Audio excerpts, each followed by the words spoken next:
Western Conference podcast, and we are back in studio with Dan the Man Sheehan. How we doing, brother? We are good, man. We Come are good. on. Thank you for having me, man. No, thank you for being long here. overdue. Holy Yes. cows, man. And look, let me just go ahead and throw this disclaimer out. We've done this before, but we lost the audio. But you know what? I think you didn't hit record. I think Yeah, you know what? We'll It blame was on a good Wes. time. We'll blame it on Wes. And brought to you by Dos Caras Tequila. Shout out to tequila out there that we about to sip on later, because me and Dan are tequila connoisseurs. Yes. But you know, we got to get into it. If you guys don't know who this man is, you've been to one of his festivals, CALIROOTS out there in Monterey. Good Vibes presents. But we'll get into this whole story, because what I brought you here for, Dan, is to let everybody who's watching this know who the man behind the scenes is. Oh, shoot. Here we go, man. So Here I'm we talking go. about taking it back to the streets of Ever Beach. So tell Yes. us how it all got started. Oh man, that's man. So let's go way back. Yeah. So I grew up in Ever Beach. My parents moved there when I was probably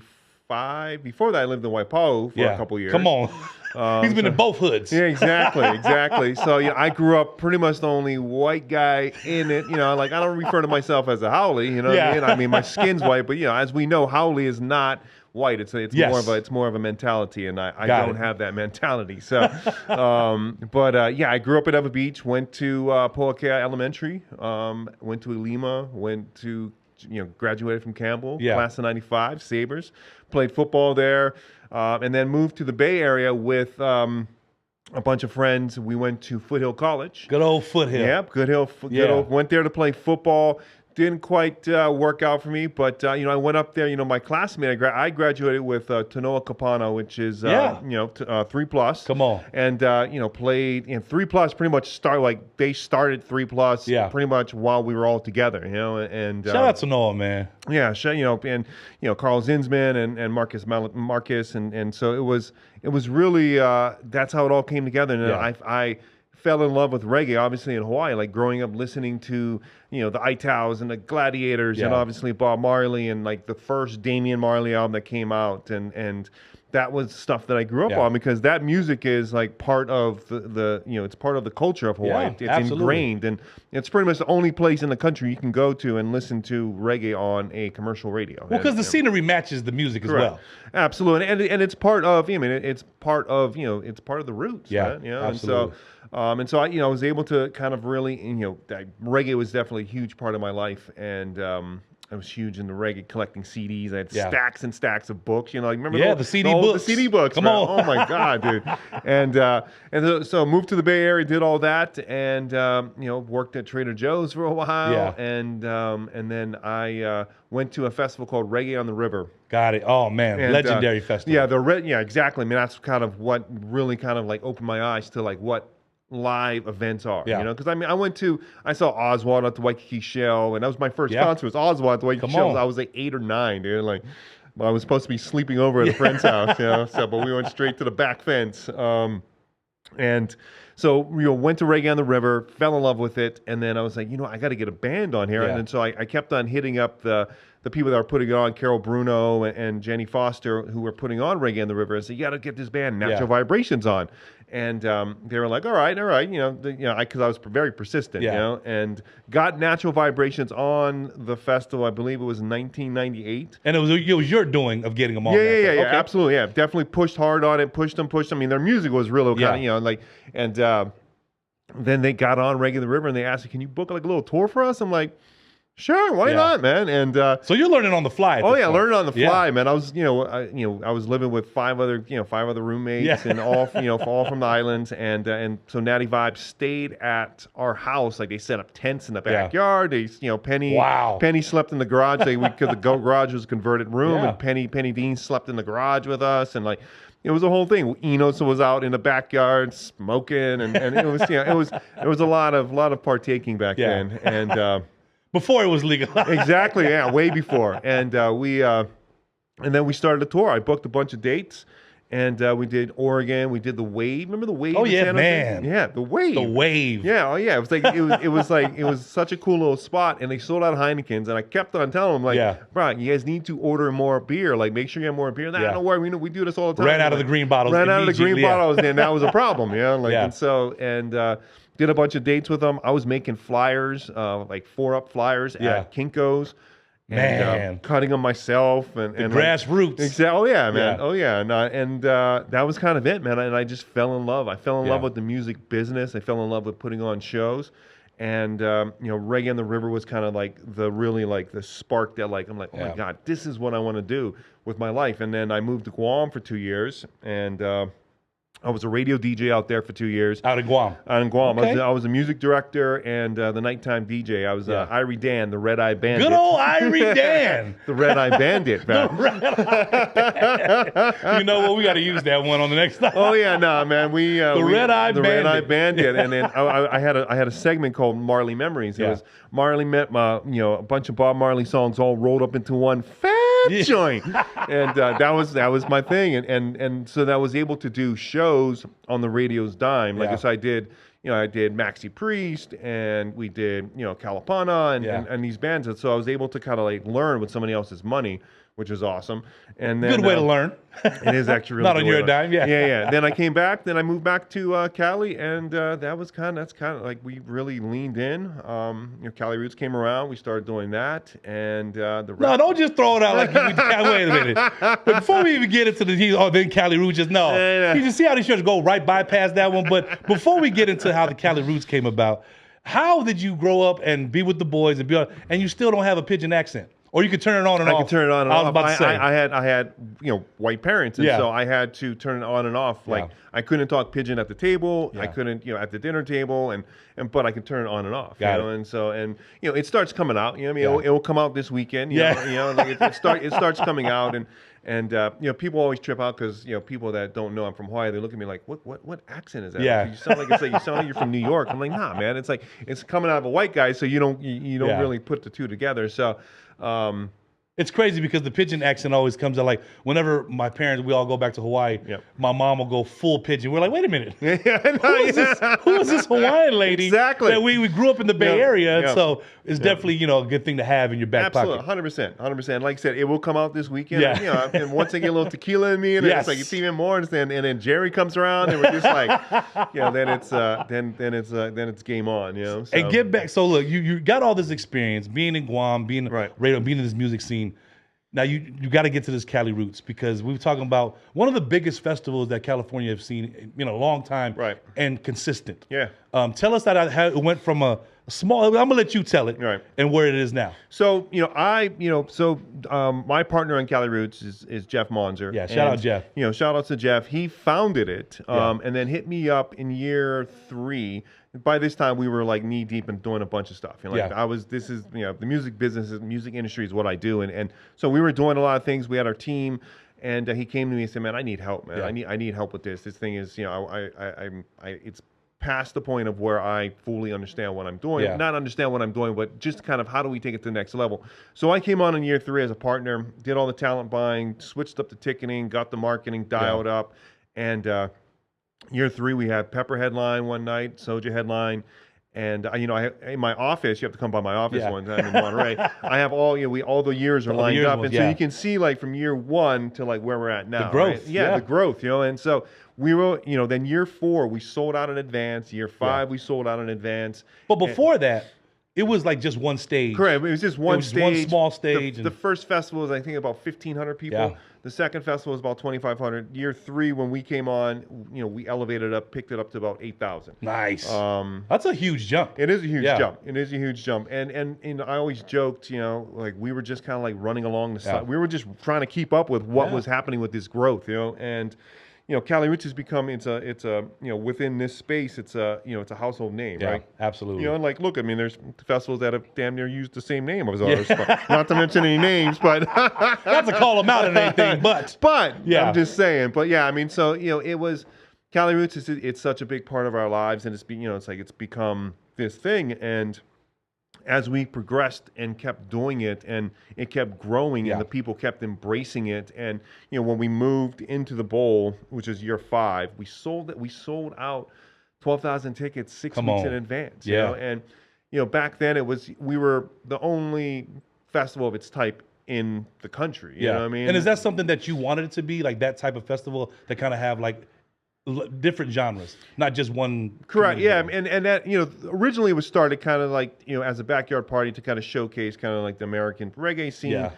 But then I really wanted to inject some of the hip hop into it and some of the jam, and I think we've done a really good job with the hip hop. Yeah. I think the hip hop is something that with Wu-Tang this year and Ice Cube last year, and like we got Hyro this year, and obviously Atmosphere is like a staple of the festival. I think we've done a really good job with the hip hop, and I think really injecting that, because I think for me, was it hard to implement that though? Was there any pushback on the hip hop? Yeah, there was definitely some pushback. Yeah, I mean, yeah. You know how it is. I mean, people literally take the word roots and like they're like this isn't a roots festival. Absolutely. Like, well, we never claimed it was. Yeah. It's like we don't have any red, gold, and green branding or like that's never been part of the Cali Roots kind of design. You kind of let the people kind of make up their own assumptions of what it is. Exactly, and that's what it is. It's something for something for everybody. And like we're able to showcase some of the some bands that people might not have heard of. Yeah. And I think for us that's huge, right? I mean, like it's how does somebody leave our festival and then they're like, holy cows, I want to go see what Dub Inc. is, and they start digging deeper. And like my thought process when it comes to like roots reggae is that bands like Revolution and Stick Figure and Slightly Stupid, like the fans will listen to them because they have this huge outreach. And then when they start listening to them, they're realizing, holy cow, it's like I found they're finding out about Don Carlos or Gustos Pablo or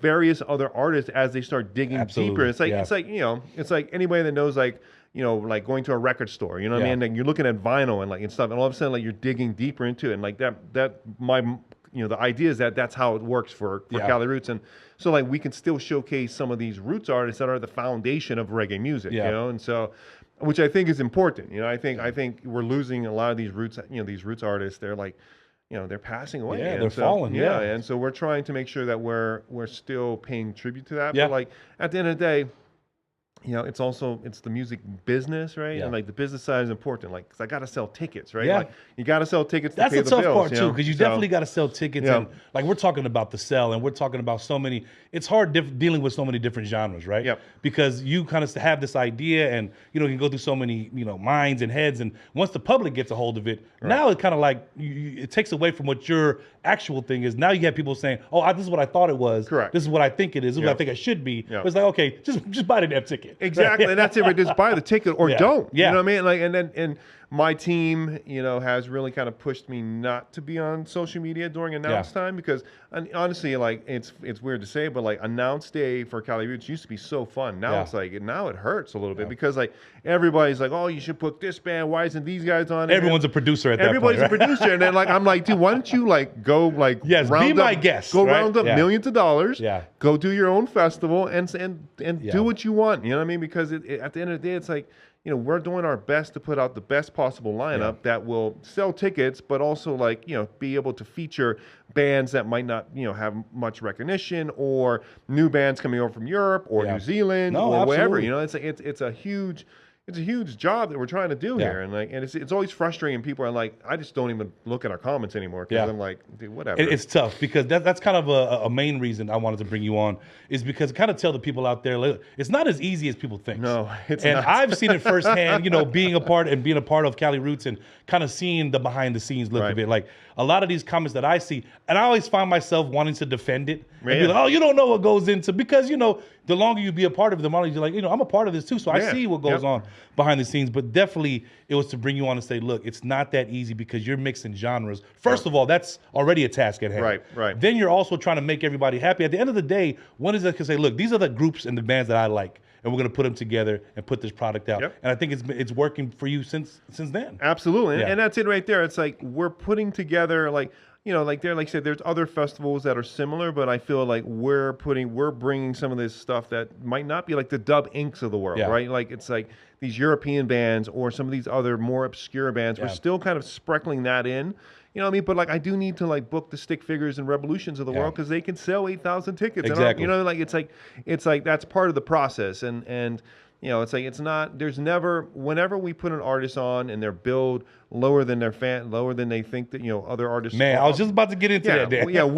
Dan. There's zero disrespect from our side there. That's just where they fall within our billing. My billing process that I have. That's where they fall. And I think that's important, because not just people watching that are patrons, artists that watch this as well. Yeah. They kind of say, oh well, I should be here and I should be there because they feel like their vibe, or their popularity at the time is a little bit more than the other. Right. But I noticed it, like Tosh Sultana is a prime example. I did a show with her, and she was like kind of the opener. Right. And now she's one of the like a universal worldwide artist. Yeah. Dope artist. You guys got to go check her out as well. But these are artists that you kind of like don't know that you were going to kind of experience when you go to CALIROOTS, because you're going for the ones that you want to go see. Oh, I want to see this guy, that band, this band. When you get there, you're pleasantly surprised at what you find in these earlier bands. And Tosh Sultana, that's a good one. A quick little story on Tosh. So her agent's a good friend, Aaron Pincus, who's also Revolution's agent. He was like, dude, you got to book. He books her. You got to book her. I'm like, oh, what is this? I don't know. So how do you deal with that? Like, how do you deal with another agent saying, look, I got 2 other bands that you would love. Like, what is your thought process, and how do you approach doing that? I mean, it all goes back to relationships, right? You know, if Pincus is telling me, hey, you know, this art, I believe him, you know, or if, you know, Patrick from Mint is, you know, like,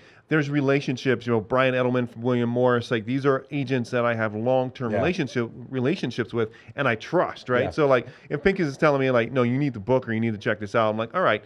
And I booked her and paid her, a minimum amount of money.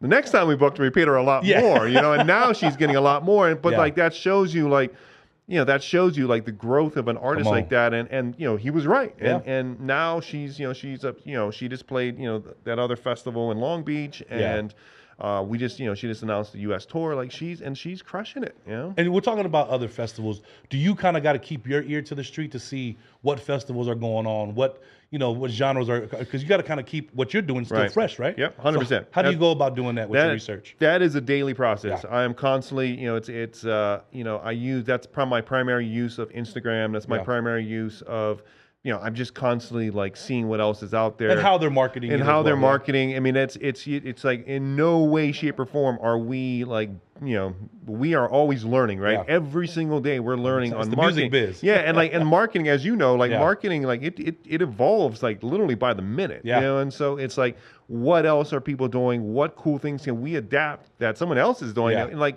in no way are we like, no, someone else is doing that, we can't do that. No, like if it works, if it works, we can adapt to it and make it our own and put it in our voice, and that's a constant process, man. And it's something, we have a great marketing team now, and we've always had a great marketing team. A lot of times, like it was like early days I was going to marketing. Well, so you brought the marketing aspect to the 3rd year of CALIROOTS, right. But back then is different than now, and I always go back to it because we come from the era of passing out flyers, hanging up posters. Like, I know social media is there, but how have you guys adapted of saying, do you guys still do the hand-to-hand flyer? Do you still kind of just say, you know, let's buy a sponsored Instagram ad? How has that evolution of marketing helped you guys? That's a great question, because this is something I literally have daily conversations about. So, you know, there was a period there, like through the pandemic, obviously, you know, hand-to-hand combat, as I call it, hand-to-hand marketing was not really something that happened, right? But, you know, and even a little bit before that, we were like more adapting. Like, let's put more into, you know, into socials and other stuff, which we still have a lot going on. But I have made a point over the last 12 months to really like get back to the streets. The streets are where it's at. Street teams. Shout out all the street teams. Shout out to all the street teams, man. Like it's you know, I used to be out in front of venues, the Catalyst, like after every reggae show, handing out flyers. Me and Amy used to drive around in my little S10 pickup.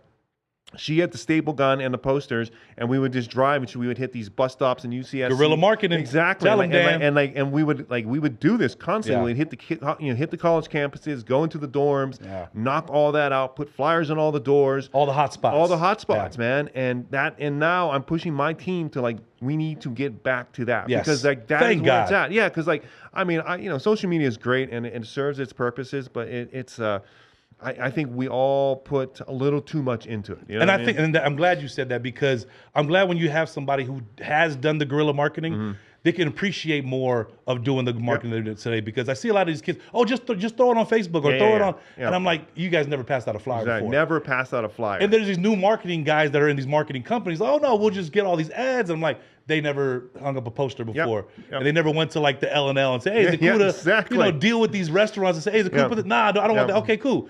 When you don't deal with that kind of like interaction, I think that's where it gets lost. Where these street teams, I always give them the much respect because they still hit the streets, they still hit the bus stops. Where like, and then you as somebody, oh, who's gonna go to the bus stop? You'd be surprised who's still catching the bus. Exactly, exactly. And like, I have a route that it's a designed route that we made back in the day. It was made on MapQuest, and we were just talking about MapQuest. Yeah. And like we updated it, right? And we updated it. I made a point that I sent this was for Holo Holo Stanford when we did the Bay Area that we hit. I had Thomas, who's on our marketing team.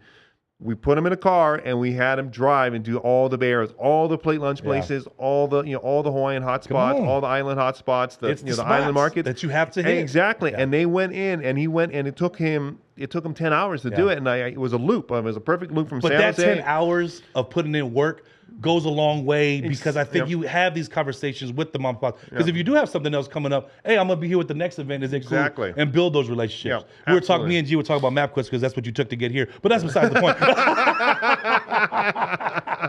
But back to the lying. He ain't lying. That's but back to the marketing, like I see the Cali Roots, and that has opened up other festivals like Holo Holo. Tell us how you just saying, okay, we got Cali Roots, now I can kind of take on another festival. What was the next one after that? It was, we were expanding the brand, so we did Cali Roots to Carolina sessions, which was great. I would love to go back to Carolina at some point. The problem is we moved it to South Carolina, which is a lot different than North Carolina, and they were not too friendly with us. They didn't like our pot smoke, and and then we, as of when we started coming out of the pandemic, right?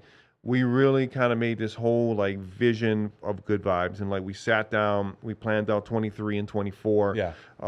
And now we rolled out. I'm a huge believer in festivals are brands, right? And so Cali Roots is a brand. Come on, say it again, Dan. It's right, again. It's brands, man. All about the brands. All about the brands. You know what I mean? And there has to be a trust there, right? I mean, that's how you build great brands, as you know. So because like it's you, I mean, you're a great brand, So I'm a brand ambassador, brand marketer. It's all about the branding. It is, man. It's all and it's building that trust. And so we launched Holo Holo, which we had the vision of probably in 2021. Like I wanted to create the biggest island reggae island music festival that we could then showcase these artists, put them on big production, put them on big stages with really legitimize that and showcase this music that's coming out of the islands, because the music that's coming out of the islands is freaking over the top. And it's where you kind of started from too. Yeah, exactly. That was my roots. Absolutely. Exactly. And that was a huge thing and shout out to Kimo Kennedy, because he was the one that kind of helped me like come up with this name. He's the one that kind of linked us up with Punky Aloha's doing all the branding. Shout out Kimo, shout out Punky Aloha. If you guys see the branding for Holo Holo, it's ridiculous. Absolutely. And she is so good. And Kimo really kind of helped that. Kimo has a branding firm in Hawaii, and they've helped us kind of like build this, and so we were able to launch that. We did the first one in the Bay, and you're part of the you're part of the brand. And I was actually proud to do. Me and Westopha Western Conference, we were saying, look, Dan's doing this festival at Stanford, Holo Holo Festival. I mean, you have always the naysayers. Oh, what's this new thing? Because everyone's used to a certain demographic and used to what they do. What I liked about Dan is that Dan, before you did Holo Holo, were implementing island artists into the Cali Roots lineup. Absolutely. And I don't think you get enough credit for that. Right. And I think you do have to say, because we're talking about, there was a point in time where Cali Roots had, like, you had the likes of Nas and other people, but we had Fiji in there. Fiji, to us, that's our Elvis. But when you got Fiji opening up a Cali Roots, that shows you how much talent there was at these Cali Roots. I mean, no one's like, hey, wait a minute, Fia's opening up, or because you got to deal with so many different demographics. I got a lot of slack for having Fiji. Oh, trust me, and I brought Fiji. And I would have, it's like now I look back and I'm like, I could have probably put him on a different day, and like there's things that you learn, and like that was one of the things I learned. I'm like, maybe we could have put him on a different day, put him later in the day, and so shout out to Fiji, because I mean, like you said, he's like he's like the Hawaii, he's like the Elvis, man, he's such a legend, and so, but we. What were we talking? We talked about even having like Fiji, and then having Boog, having Common Kings, having all these like. You would never, and I always give credit to Dan, because you wouldn't have these type of artists on these type of festivals if it wasn't for you. Right. No, tell us how that even came about. And thank you for that, because that's I think other festivals look at our lineups and then they're like, all right, yeah, that makes sense. Or like having Mayoli on it. Like Mayoli's crushing the game right now, but I had them on the festival like 6 years ago, 7 years ago, when they weren't crushing as they are now. But I think for me, incorporating the island artists into the festival is extremely important. It's part of obviously my roots, part of who I am, but it's part of this culture. You know what I mean? Like the reggae culture, like it's Jamaica's an island, Hawaii's an island, New Zealand's an island. It's like those are all part of it, and it's like and it's indigenous, and it's just it's real. You know what I mean? It's a cultural thing that I think doesn't get enough notoriety, which was the idea behind Holo Holo. Like, how do we put this thing on that is giving notoriety to these bands, not just within the island demo, but just like on a grander scale. And that's kind of the whole concept behind Holo Holo. So, and that's why, like, when we got involved with Holo Holo as well, shout out Danny Perez. They had Island Reggae Festival at the time. And when Danny Perez had passed away, I felt being part, because I've been part of Island Reggae Festival when it first started, was kind of saying, okay, now that Danny's gone, I was so busy, no one was picking up that void. And I felt like there was a void because people loved going to Island Reggae Festivals because it was predominantly just Island Reggae artists. And then it started to get a few reggae artists, UB40 started to come. And then when that stopped, everyone was like, well, what's next? When we did Holo Holo at Stanford, I'm like, this is what's next. Only because I'm in the demographic. So people don't know what's going on with the artists and everything. Oh, well, who's throwing shows? And that's why I'm doing this podcast, to let you guys know who's doing the shows. And I think Holo Holo, where we did it, instead we had Rebel Soldiers, we had 3 Plus, and me and Westafa was like, it was just, the vibe was already there. Yeah, that was fun, man. But what I didn't want people to do was saying, oh, is this Island Reggae Festival? Because that's not what it was. It was a vision that you had, that you and Kimo had come together, and me and Wes kind of seen that same vision. And I kind of wanted to people, where now that we have Vegas coming up, because that was the first one. Now we're in Vegas. Now we're talking about a little bit bigger playing field. How does this transition for you kind of differ between Monterey, between Stanford? Now you're in Las Vegas in 702. Tell us how that went about. Yeah, so I mean, obviously it's the 9th island, right? So it was a natural progression to come here, and our partners on the show, Vaughn and the guys, over at Live Night, they do Reggae Rise Up. Shout out Reggae Rise Up and Live Night. Yeah, exactly. And so they, I was like, well, let's just come together and do this here. The venue's great, and the market, it's here. What I wasn't say that last part again. So I don't mean to cut you off. Come to what? Come together? Come together, yeah. That's what you guys are missing. You're missing the point. Not a lot of people want to come together. Correct. Some people just want the whole pie to themselves. And I'm glad you said that. Say, oh, let me get with Reggae Rise Up, let me get with Live Night, and kind of say, let's come together and make this happen. Come on, people. I'm not doing this for nothing. And so for me, like I'm an only child, right? So all my friends, they were like my family, right? And brothers, sisters. And brothers and sisters, exactly. And so like for me, like I play well in the sandbox, right? And so like coming together and working with solid partners, like, and people that I respect and want to be working with, like, that's a no-brainer for me. I mean, I think there's too much times that people get caught up in, like you said, like, this is all mine. And like, especially like in the music business, like promoters, man, they're like dogs. They pee on things. They're like, that's mine now. That's mine. Try to claim the property. Exactly. And like, nah, man, that's not yours, And I think, coming together and working with Vaughn and those guys, like, I think we're 2 very strong teams. We've come together and we really put together something cool. And like,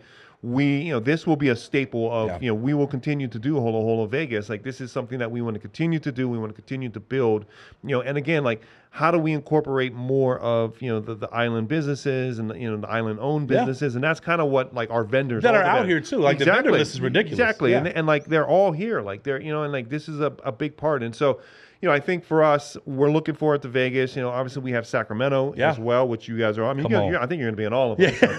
But I think just to show, like, so Sacramento, Vegas, you have the lineup, and these lineups that are coming up for Holo Holo is ridiculous. Like the one in Sacramento, you have Common Kings, Fiji, and J Boog, and I don't think they've all been on a festival before in a long time. Right. And to kind of have that whole thing and being in Sacramento, where you kind of got to know, in this demographic, and in any demographic, I think we talked about this, who's hot in Sac, who's hot in Vegas, who's hot in these different areas, where we could say, hey, maybe we should have this artist. And I think you do your due diligence, and especially with the people you work with, were to get the right lineup. It's not always going to be easy to get these lineups together. Always schedules are conflicting, but I think this Vegas one, because me moving out to Vegas, I didn't know when I moved out here it was the 9th Island. I went to Albertsons, I went to Smith's, and everyone was wearing Eli Lavas and slippers. I was like, wait, where am I in Hawaii?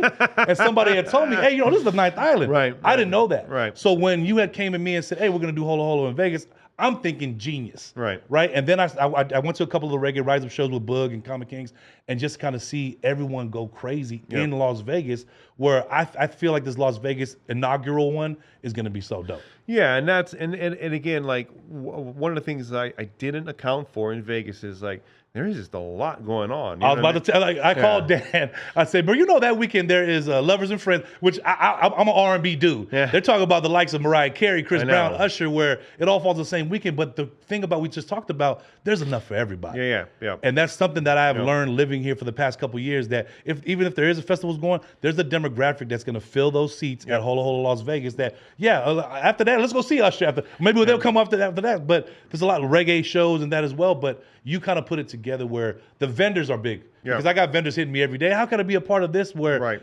you want to give back to the vendors and say, look, we have the platform which you've got to give to them and go from there. Absolutely. And that's it right there, man. It's like, how do we give them the platform? Not just the bands and, not just the fans, but the vendors and how do they showcase their food or showcase their craft, and that's a big part of Holo Holo as well. Like, it's very curated. Like, we're curating the Sacramento one as we speak, you know what I mean? So if you have any people that want to get on that, like, we definitely want to curate and do right by the culture of this event because, we are using a Hawaiian word, a Hawaiian term. And so we want, it's like that for me, like that was a very mindful part of this developing this as well. We don't want to just take advantage of this and just have it be something that we make money on. No, like how do we do this? And we're now searching for what kind of nonprofits can we partner with to kind of give back to the community that that we're showcasing this festival to, but we want to be a part of the give back process as well. And so it's all something we're working on. This is a long-term vision. Everything we do is long-term, right? Like I said, it's all about creating these brands that are long-term. I want Holo Holo. I want to be doing the 20th annual when I'm I guess I'll be 65. but anyways, but you know what I'm saying? I want to continue. The longevity. These are all long-term, visions, and that's kind of that's how we approach things, man. And we always talk about there's enough slice of the pie for everybody. Like, I notice there's always festivals that say, oh, well, this festival, that festival. It's like, if you don't know what's going on, you really shouldn't speak on it. Correct. And I think a lot of these people that come, where they don't realize that there's enough for everybody, that do your festival. Yeah. No one's sitting here saying, oh, we're not letting these people do their festival, they're not do their festival. There's enough for everybody. There is enough for everybody, man. And we were mindful of that when we came to the market, right? Pure Loa is here, and I have a lot of respect for what they've done, and no way in shape or form we were trying to step on anybody's toes. Like, we made our dates far enough away, and they built such a thing that I know they had a bunch of people there this year, the idea is that we want to be mindful of that, but at the same time, this is also what we do. I'm not the promoter that's going to also pussyfoot around anymore.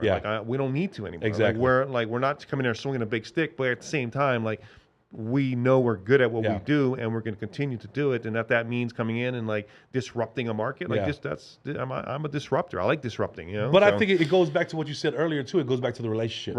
Right. A lot of these artists that you do see on the Holo Holo Festival, on Cali Roots, that you already built these relationships. Absolutely. These are not just artists. These are friends that we've kind of grew up with in the scene, and we've all either went higher than others and kind of just some stayed at the same place, but we still all was a family. 100%. And I think you always get the family atmosphere when you go to a Cali Roots, when you go to Holo Holo. But you're not just in this demographic. You got to go into some other things that you also kind of different in, like country and stuff like that. Right. Too. Yeah. So we rolled out last year. It's called Rebels and Renegades. Yeah. And that is kind of our alt country Americana festival. And I'm a huge fan of that music. And the funny thing is there's country's huge in Hawaii. It's massive. Maoli they're doing a whole country tour. The whole country tour, exactly. And so country is a big part of kind of what I'm doing. And so Rebels and Renegades we're launching it in Monterey.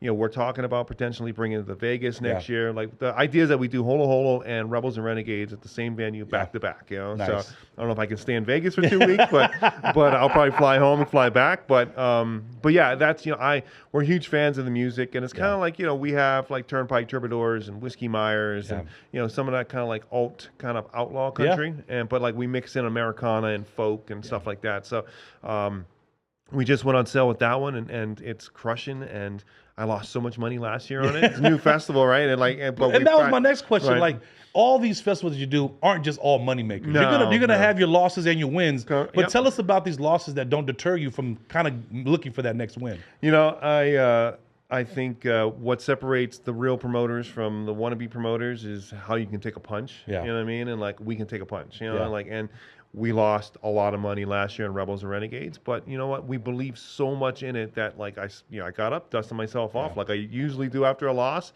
and I was booking it the following week, put together a stellar lineup, huge marketing plan, and raised the little capital I had to kind of really inject into it, but. Yeah, I mean, as a promoter, man, I think that's the thing. Like, sometimes it's glorified, right? Yeah. Like, oh, you're just out here popping bottles and making money. Like, nah, they don't see the behind the scenes. They don't see the behind the scenes. They don't see the losses. They don't see the losses. You know what I mean? But like, I've also like going back to the planning that we did. My whole model now for when we do festivals is we need a minimum of 6 months, right? Got it. It's 6 months from the announce, on sale to show day, right? And so that's what we did here. That's what we did. Obviously, CALIROOTS has been in that model for a while. Holo Holo Sack, all these Lake Tahoe Reggae Fest, like all these have been advertised 6 months, and that's the key, right? For me, that's your game plan already. Exactly, that's the game plan, and if it doesn't fall within that box, we don't do it because why? Like. Why rush it? Why rush it? Yeah. Exactly. Like we don't need to. There was a time where I was like, I need to do every show, and like I'm like the big man, and like all that stuff is past me. Like I'm past all that in my life. And like for me, it's about developing great events and producing these events for the fans, for the artists, and then at the end of the day, like the byproduct of that is making money, right? Yeah. And like we've been like. Again, like even with that same model, like there'll still be things that we have no control over. Like in California, like we have Lake Tahoe Reggae Fest. It's also fire season in July. That's right. There's various there's variables like that like obviously the pandemic, nobody expected that, right? And that kind of just shut that really hurt all of us, you know. And but like there's things that we have zero control of that could cause problems with an event, And so take me back to the pandemic. We're talking about we're doing festivals, when it's festival season, and then pandemic hits. Right. As a producer of shows, as somebody that's kind of like has to be outside. Right. How did that affect you, and how did you guys overcome it? Oh man, that hit hard because we were 2 months away, 3 months away from CALIROOTS 2020. But the thing is, like we were talking about COVID. Probably the conversation started happening daily, probably in January. Yeah. Because we saw this coming from China, right? The news about the what if, right? The what ifs. We saw what potentially happened. There was a lot of talk within the music industry about what was going to happen, and there was a minute there for CALIROOTS where I just took the foot completely off the gas, because I was like, I don't know what's going to happen here. I don't want to spend any money on marketing. We pulled the gas, we shut everything down, kind of watched. This was like early March, even before, because, as you know, because you were in the Bay then, right? San Francisco was it. Like, once San Francisco fell, that was it. And then I looked over to Vegas, and the streets were shut down. I said, okay, this is serious. And then, because we also own the Fremont Theater in San Luis Obispo, and we had a show on the 13th or 14th, and I called our general managers, like, dude, we're done. Like, the venue's done. Like, we're closed. And so we closed up, shuttered up. That venue was closed for 2 years. For CALIROOTS, we did some virtual festivals. Like the first one was great because like everybody's locked down. Everybody was I noticed it. Yeah, we sold so much merch during that, and it was only me and Amy fulfilling it. Like we had this office that we were still renting, and it was me and Amy in there fulfilling thousands, felt like thousands of packages, probably hundreds of packages, but. So whoever bought merch in 2020 for Can't Stop the Music, thank you. Because like, man, because that was a big movement, though. That was a big move because not just you guys were affected, the whole music industry was affected. Everybody. And like, that's the thing with the pandemic, right? Music industry or not, every single person was affected, right? And it's sometimes it's hard for me to say, like, I think sometimes I feel bad for saying it, but like in some ways it was a blessing, right? There was definitely like I got to spend so much quality time with my kid and my family, and like I was able to like really have this bonding experience with McKenna, our daughter. Shout out McKenna. Yeah, man. Shout out McKenna. She'll Amy, man, love them. Like to be able to kind of spend this time. We were having all 3 meals together. It was pretty awesome, And so we definitely. we weathered the storm, Yeah. you know, and there was a couple times where I was definitely, it was a blessing, but I was also like struggling mentally. Like, what are we? Yeah, absolutely. Yeah, because I was there like, with you. I was like, Yeah. God, what am I gonna do here? Come You know on. what I mean? Like, this is all Really, I know. like, oh, exactly. That's all we knew at the time, and kind of like, but like it was a blessing as we got that family time. To me, I always think everything happens for a reason. Right. So I think, to me, in my opinion, it was like God saying, all right, everybody slow down. Yeah. Yeah. Kind of see what the family thing is about, get back to the roots, and then I'll kind of like open it back up where, you know, when we did open back up, we went to 4 days at CALIROOTS. And trust me, because I'm over here, Dan goes, hey, we're adding a Thursday to that. Wait a minute. But doing that, I think, you know, this being this year and having 4 days, it kind of worked out. It kind of worked out. It kind of worked out. My team, it's a lot. My team is like, this is a lot. I was about to say, adding another day is not easy. It's not easy. And this year we went big on the Thursday. I think I might go back to 3 days next year. I think we'll go back and like simplify it. You know, the how the 4th day came up was I was like, I had one of my grand ideas. And you're anxious, right? Yeah. You want to get back. I want to get back, but then I was like, all right, so everybody that stayed with us and like didn't get refunds, because like we refunded millions of dollars of tickets, right? Like, you know, millions of dollars. We sold a bunch, refund, because like we postponed 3 times, right? And so there was a lot of back and forth, but like that core people, the core people that kept their tickets, there was like 5,000 people that didn't refund their ticket. Which helped us. Because that was able to, you know, but you know, and at the in the same breath, that's not our money, right? They paid for something that we have not given them yet. So it's like it was very important for us to like not use that money to survive, and so we had to figure out other ways. Because like again, for me, like because you know, a ticket is like, you're paying for something that you're going to get, right? And so you want to make sure you deliver that. And I'm like, oh, so we used all your money and we don't have any money now. Well, by the way. So we have one artist playing. Yeah, exactly. Here's a free CALIROOTS shirt. I know, exactly. Thank you for the loan. But yeah, and so we, you know, we went to 4 days because I was like, you know, I'm going to give everybody that held their ticket a free day. Yeah. And then we sold the tickets, and you know, the Thursday worked out great. People loved it. But I think, you know, for the most part, we. Yeah, 4 days is a lot. Yeah, I think at the end of the day, it's a lot. I was just telling G, I said, you know, one of the festivals is a 4-day festival.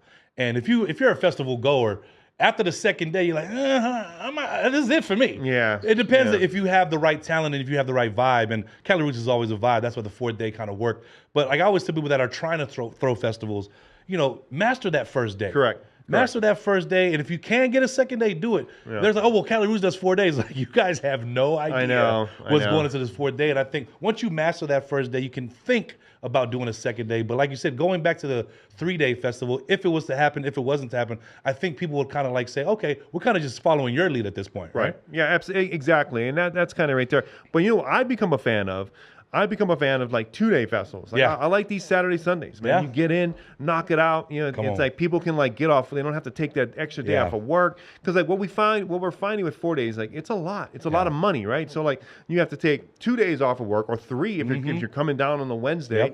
You got to pay for 4 nights of hotels. You got the tickets. You got all this, and like by Sunday you're just shredded. And so like you know, it's which is why we're seeing a lot of single day tickets. So people are like mix and matching, right? They'll do Friday, Saturday, or they'll do Thursday, Sunday, or Thursday, Saturday. Like they're mixing it up so they can kind of, you know, they're not coming all 4 days, and they're not necessarily spending the hotel. You know, it's like, because it adds up, man. And like I have to be very mindful of the cost that it costs our fans, the festival's fans, the band's fans, to come to our event. And I think that's important. You put yourself in their position. Absolutely. And kind of say, if I was the patron, if I was the concert goer, what would I do? Like, that's how you do give options for the 1 day, for for whatever it is. But I think it's just more or less kind of saying, look, it's festival season now, right? What we're doing now, and a lot of people that are watching this as well, is kind of saying, you know, if I wanted to throw a festival and kind of watching Dan's story, what's your most important advice to someone that says, okay, I think I can do a festival? Make sure you have the money. The capital. I think the capital is crucial. I think too many promoters, especially newbies, get in and don't have the capital, and then they start losing. It doesn't sell the way they projected it would sell. They are missing a lot of expenses because they forgot, oh, you got to get, X amount of porta potties. You got to get all these barricades. Oh, what about insurance? And what about this? And grab what a about notepad, kids. What about your what about your business license that you have to do in that market? What about the sales tax? If you're in the state of Nevada, don't forget to add, the live entertainment tax to it, because like that 9%, all of a sudden you forgot to pay that. State of Nevada that's taken out of your profit. They will come knocking on your door. And I think there's all these little various things that I think get overlooked. And I think, promoters, and like, don't do a festival with like, 2 months of marketing. Like, if you're going to start a new that's festival, the important part. That's a huge part. You guys sticking to that 6-month norm to say, look, if we don't have 6 months of marketing, let's not do it. Exactly. And I think a lot of people are saying, oh, we can get away with 4, we can get away with 3. I feel like those are the ones that fail because 100%. They're kind of cut that corner, right? And now that you guys have this game plan to say, look, we need a predominant 6 months of marketing. If we don't do it, let's put it off to next year. And we don't need to do it. And so like right now, I'm currently planning our 2024 year, right? And so like we're launching 2 new festivals next year, and I'm already kind of working those details out. They're 18 months away, but like I'm working those things out now. We're going to start talent. We're going to start buying, and I'm buying for everything else that we have. And like because like there's no reason. And like for me, like we have 13 full-time employees now for Good Vibes, and so like I'm not caught in the weeds anymore. So I can do all that. I can look at the future. You know what I mean? I can start booking all that in the future. I can start doing the budgets. I can start doing all that stuff now, and not have to worry about like getting caught up in various little things that I used to get caught up in. And that's what I don't think people see. Like this festival that's going to happen this weekend in Las Vegas, that's already been done last year. Yeah, like exactly. All the planning for that was, so a lot of people that are talking about planning shows, you can need a whole year plus the 6 months that you're talking about for marketing on trying to say, okay, what lineup can I get? You're dealing with radius clauses. You're dealing with other people doing other things. So you kind of behind it. It's not easy. That's why I keep telling these people it's not easy where I know you see us having a good time at the shows, but there's so much that goes into it. Yeah, because like to that point, like I was talking about capital earlier, there's also these promoters that have money. And so they think they have money so they can do it. And like that's one element, right? And then they'll come to me and say, they'll come to me and say, hey, I got all this money, I want to do this. And like I usually have no business. I don't want to be involved with that. Like, no, dude, you guys do you. And because they feel like the money will buy anything. Exactly. And like it just doesn't though. And it's you need more than money to do the festivals, right? And to do them successfully, right? It's again, not to harp on it again, but like you're building a brand, right? You're building something. This brand. Yeah, you're building to something. Be a household name. To be a household name. To have longevity. If you're not planning a festival that's going to be minimum of 5 years, then like what are you doing? What are you doing? Why are you doing it? Like it's just, is it like a cash grabber after the bat? And there's then promoters that do these cash grabs and like, they have 10,000 people, but they got 12 porta potties, and there's freaking the whole experience in a whole. Yeah. So, and I noticed some of these promoters, like when they say, "Oh, money's not an object," when they're trying to book talent, and I'm like, "Yeah, I mean, so where's the venue? Right. Oh, we're looking for a venue." It's like, wait a minute, dude, he ain't even got the venue. So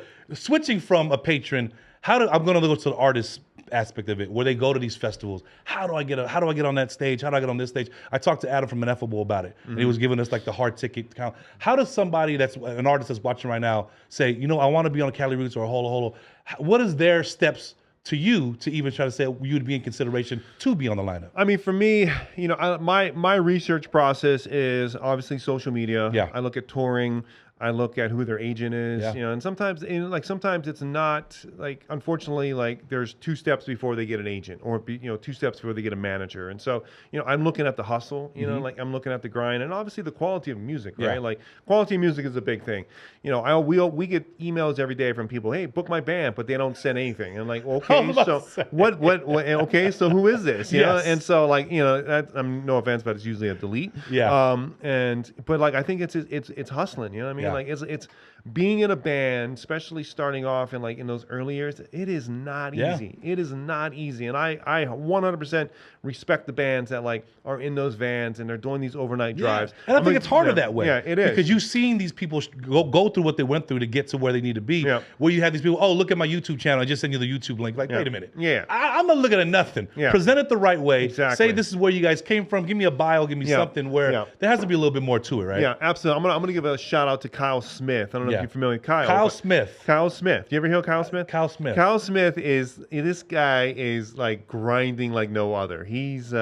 He's building up. He's a smaller artist within the space, but he's like grinding right now. Like it's like to the point where like, remember, y'all heard this, Kyle Smith. Watch. Yeah, he is grinding, and he's like literally like driving 10,000 miles in freaking a weekend. I mean, that's a little exaggeration, but he is like, hey, go check him out. I've actually told him like, dude, I think you need to like not grind so hard. You probably need to drive because he will get in and he'll drive his band, and like all of a sudden like he's driven 15 hours before a show and he's beat, but like that's the kind of hustle you need. That's right? the grind. That's the grind. You also need quality of music, right? Yeah, absolutely. Like I think that's the other thing too. Like that's a huge thing, man. It's because not all music is created equal, right? Tell them that. Just because your friends is good with your friends, don't mean it's going to be good for the festival. That's right, producer man. right there That's right. too as well. That's right. And like we're very, I'm very picky with who we're going to book, right? And I always have been. I think it's important to really book strong talent and not just put in filler, right? Yeah. And so it has to be like. I always say this because, me being a DJ, me being a music scene, there's festival artists and then there's lounge artists. Yeah. There's artists that you guys can go to a festival and say, hey, man, this is a festival artist. And I think a lot of people kind of get lost. Oh, how come you don't have this artist or that artist? Because they're not a festival artist. Right. And I think you don't see some of these names, but they would do so dope at a sit down, type artist. But now that we're in this, what's next for Good Vibes? You guys seem like you got to just checking everything off the list. What's next for Good Vibes? We are, for us, we want to start a foundation. That's kind of one of the next big steps for us is like we want to start a foundation. We're still kind of developing what that looks like, and so it's all about we really want to have the give back process, right? And so obviously that's a big thing, and then it's just kind of rolling out. We have, like I said, we have 2 more festivals that we're going to roll out next year, maybe 3. We're talking about a 3rd one right now, plus the ones we're already doing. Moving Holo Holo to a couple different markets. Obviously continuing to do Vegas, continuing to do SAC, which I think SAC is like our Bay Area play, right? I think that's going to be our home for the Bay Area, but we're looking at other markets for that. It's. I think Holo Holo's got legs, and we're gonna kind of keep grind. It's a grind, but it's just, and for me, it's like, it's crazy to say, but like for me, like we want to add all these festivals, but like I want to spend more time with my family. Absolutely. You know what I mean? Like I don't want to create all this and then like just be like grinding the whole time. Like I did the grind, I'm doing the grind, but like I want to make sure that like I'm not missing any of my daughter's swim meets, or I'm not missing any of her plays or whatever. Like I'm not missing any of that because that's the important part. Exactly, it's a huge part. That's why we grind. That's why we do what we do. Exactly, that's why we do what we do. So we're able to be there with our kids, and like fortunately, like we own our own business, right? So like I can like.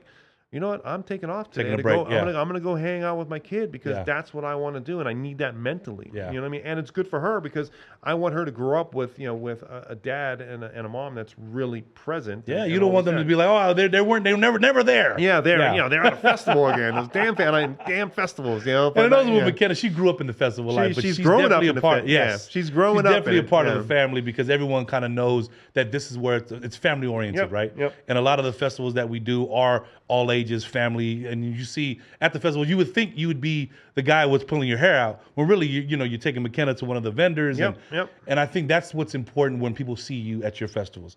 They don't see you all stressed out. No. They don't see you yelling at people to do what you need to do because you've built this machine. And like I said, this machine that you guys see didn't happen overnight. No. It's been a grind from this local boy from Ever Beach. That's right, man. That's right, Campbell all the way, man. But yeah, I mean, you said it, man. Like I think it's important for me, and that's how I lead, right? That's as a leader, like I can't have my team looking at me like, holy cows, Dan's like stressed out, or like I'm yelling at people. That's never been my style, right? I've always been relaxed. Sometimes people say, "Oh, you're a little, you look a little too relaxed." But but then like I try not to use the word stress because like stress is not a good word, right? Sometimes there's overwhelming times where like, holy cows, there's a lot going on, or more of my stress, honestly, from the festival space comes from like, oh God, we're gonna lose a bunch of money this year, like or whatever it might be. Like money is kind of like the issue sometimes, but. Like I have such a great team, man. Our team is so outstanding, and Amy, has done such a great job with like kind of curating this team. Like she's kind of like the vision on kind of like who we need. And like right now, we're looking for a couple new people to bring on to the team, and I think that will continue to help us grow. Because if I can be in the role of like just like kind of watching what we're doing, looking 1 year, 2 year, ahead, 2 years out, then I can, then that's where my vision is. That's where my role is. So it's cool to do it by yourself, but you move a lot further and a lot stronger with a 100%. team. Right? Dude, it is all about the team. Yeah. You know what I mean? And like, I am one piece of the puzzle. You know what I mean? Granted, I'm like at the top of the food chain in that particular instance. Maybe food chain's not the right word, but you know what I'm saying? Like, I'm absolutely. like, but like, and again, like I also lead in the way. If something happens, somebody on my team makes a mistake, like that's on me. That rolls back to me. Like, in no way am I ever throwing anybody under the bus or like, that was so and so's fault. Like, no, like at the end of the day, it off at the end of the day. it falls on me, and I think that's important. I think my team, really appreciates that because like I have their back. You know what I mean? Like if something happens, like that's on me. Your team's a reflection of you, like where you're not going to pawn it off on somebody else. Exactly. They were supposed to do that. Nah, it should have been me to make sure they was doing it. Exactly. And you don't find a lot of people like that, D. No, man. No, dude. There's so many people that will throw people under the bus, dude, and blame it. You know how it is. Man. Like people will blame everybody else but themselves. Like, you got to look inside. I'm confident enough to know that I can handle it. Like it's all me. So yeah. That's what I'm talking about, man. I appreciate your time and just coming over here doing what you do. I wanted to get this podcast. It was important to me because a lot of us are family, a lot of us deal with this, and I wanted the public and people to see this podcast and say, "Oh, that's why." Right. That's why it's successful. That's why it has the longevity. And man, kudos to you and the team, brother. Thank you, brother. Come on, man. We're going to take this Dos Caras toast. Cheers. My brother Dan Sheehan, the man. And we'll see you on the next one. Cheers. Western Conference Podcast. Peace.